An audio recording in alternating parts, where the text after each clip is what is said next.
America, colon cancer is the fourth most common cancer in men and women. But the doctors and nurses and specialists at Eden Medical Center are doing everything they can to make sure this deadly cancer doesn't make it up the ranks any higher. First thought is fear, and you're going, am I going to die real soon? What about my family? Tom Long's reaction to his colon cancer diagnosis wasn't much different than anyone else's. Shock and disbelief take hold, and then you start to wonder, how did this happen? I eat real well, and I take vitamins, and I feel great. The reality is that colon cancer can strike even if you're doing all the right things. It's really a roll of the dice. It happened to me, it can happen to anybody. As Dr. Brian Walker of Eden Medical Center explains, there are certain risk factors you should be aware of. Generally, colon cancer does increase with increasing age. We recommend screening colonoscopy at age 50, earlier if there's a family history. Getting a colonoscopy as part of your regular checkup is your best defense against colon cancer because often the symptoms are non-existent. I would say probably half of the colon cancers I operate on, the patient is actually asymptomatic. As a part of your annual physical examination with your primary care physician, stool should be checked for evidence of blood. So early detection it's very important. It's key to better outcomes. The gastroenterologists have a chance to find it when it's still a benign polyp, or they have a chance to find it when it's a very small cancer and more likely to be lymph node negative. Like in the case of Tom. After the surgery, I went to an oncologist, and the oncologist said, well, we looked at the pathology, and the tumor is a 1 from a scale of 1 to 5. And all the lymph nodes were double tested. They were tested twice, and they came back clean. And there's no evidence that there's any cancer in your body. He said, you don't need chemo, and you don't need to come back and see me. Get on with your life. And I looked at my wife, and she looked at me, and I was ecstatic. Of course, all patients' outcomes vary, as does survival rates. Overall, it's pretty good, but it does vary by stage. Stage 1, 5-year survival should be 90-95%.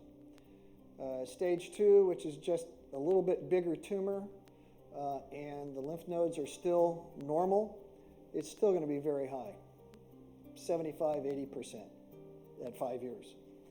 Lymph node positive, there's a big jump, and a big decrease, rather, in the 5-year survival. It drops from that 75-80 down to around 50%. But with medical advancements, more aggressive treatments, and getting the message out about the effectiveness of regular screening, the survival rate is much better than it was 15 to 20 years ago. Today, the newer regimens, the FOLFOX regimens, and biologics potentially offer even better chemotherapy. So early treatment's important in any cancer. The earlier we catch it, the more likely we are to effect a cure for the patient.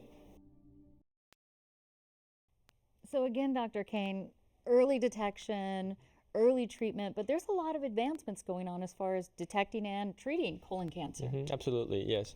And at Eden Medical Center, there's now a state-of-the-art PET-CT scanner, which is not usually available at many hospitals, but which is very advanced in terms of looking for small signs of cancer in the body.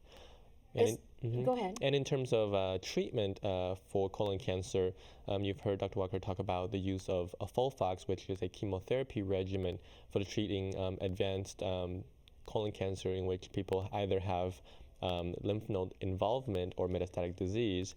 But there are actually more research and more breakthroughs underway in which we are targeting more specifically the abnormalities within the cancers themselves. And these treatments, we call them targeted therapies, and they're becoming more and more kind of the front line of care now.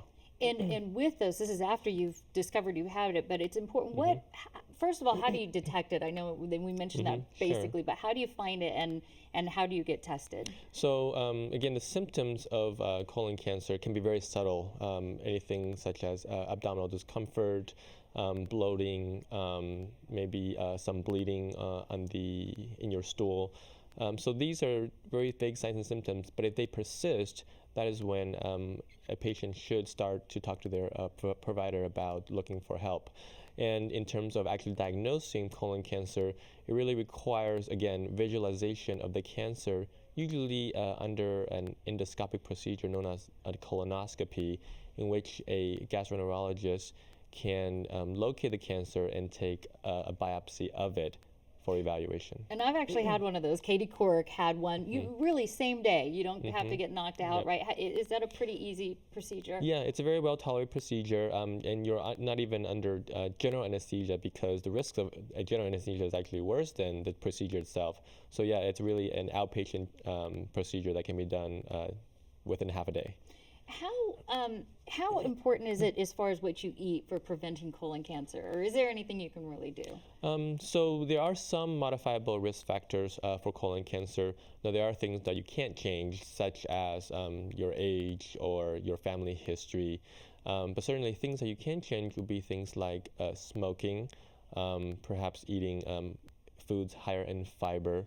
And so these are things that you can try to do. And we think that people who have a more active lifestyle can also have a lower risk of colon cancer. So those are some things we can actually do. Sure. So thank you so much, Dr. King, for being here. I sort of feel like this is a sort of a house call for cancer information, and you had so much to tell us and so much more to find out about. So thanks again for being Thanks here. for having me. Definitely appreciate it. Now, stay with us when we come back, how you can find out more on everything we talked about today on Your Health Matters.